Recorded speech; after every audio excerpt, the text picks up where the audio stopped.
Today we're going to be talking about what the lymphatic system does and the functions of the lymphatic system.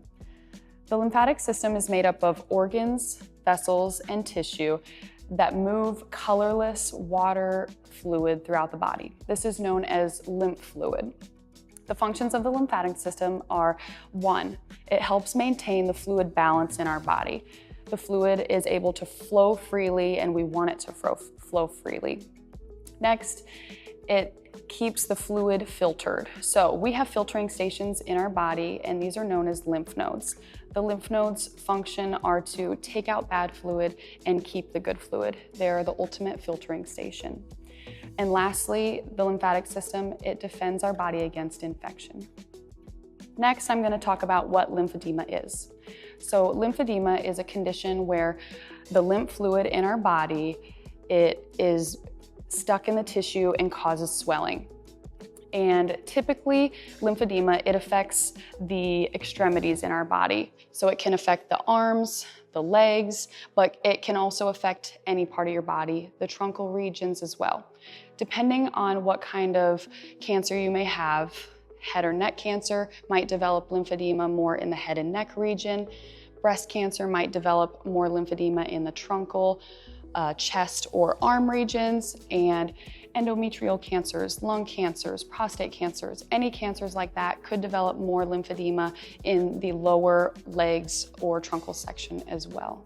Next, we're going to talk about what the risk factors are for lymphedema. Lymphedema can occur when lymph nodes or vessels are blocked or damaged from either surgery, radiation, or inactivity. So first, with surgery, we can have lymph nodes removed. And when we have lymph nodes removed, this basically decreases the amount of nodes in our body that can filter the fluid. We need those nodes to filter fluid, and when there's an inadequate amount, the lymph nodes then could back up, and that's when we could see that pooling or swelling occur. Surgery, anytime that a scalpel cuts into our body, it is cutting through lymphatic vessels, which then can impede the flow of fluid in our body as well. When undergoing radiation treatments, radiation can cause fibrosis and scarring, which can ultimately cause damage or block lymphatic vessels as well, which can cause lymphedema or swelling to occur. And lastly, inactivity. When we don't move, when we sit around and just not move our body like we're supposed to, this can cause buildup of fluid. When we are using our muscles and they're contracting, that basically is allowing fluid to move freely. Then anytime that your muscle can contract and get stimulated, that means that fluid is going to move more freely in our body. Next, we're going to talk about ways that we can reduce occurrences of lymphedema. So the first one that I'm going to talk about is compression. Wearing compression basically allows the fluid in our body to move to the areas that it needs to move to.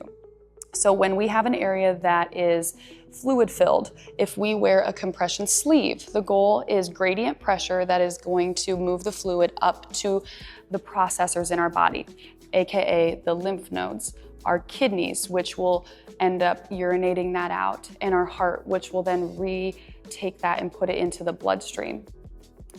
The next is gentle exercise. So as mentioned prior, anytime that we contract or move our body and contract those muscles, it will allow lymphatic fluid to flow. So the more that we perform gentle exercise such as yoga, swimming, walking, hiking, or just light strength training, this will allow muscle contraction, which will then allow for fluid to move more freely in the body. Next is proper nutrition. This is a very big one. Proper nutrition for a healthy weight is very beneficial. Making sure that we're eating proteins, vegetables, fruits, healthy fats, grains.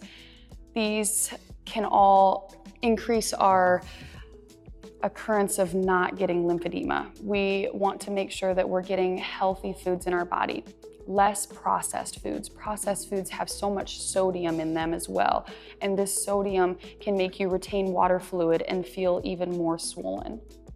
And lastly, we want to try to protect our skin from any cuts, burns, or any damage. I know that this is easier said than done. You're gonna get a paper cut. You're gonna get a scrape. It's inevitable, but really tapping into being cleanly with everything, having good hygiene. If you do get a paper cut, put a Band-Aid over it, put some antibiotic ointment on it. If you're cleanly with everything, that can definitely reduce lymphedema occurrences as well.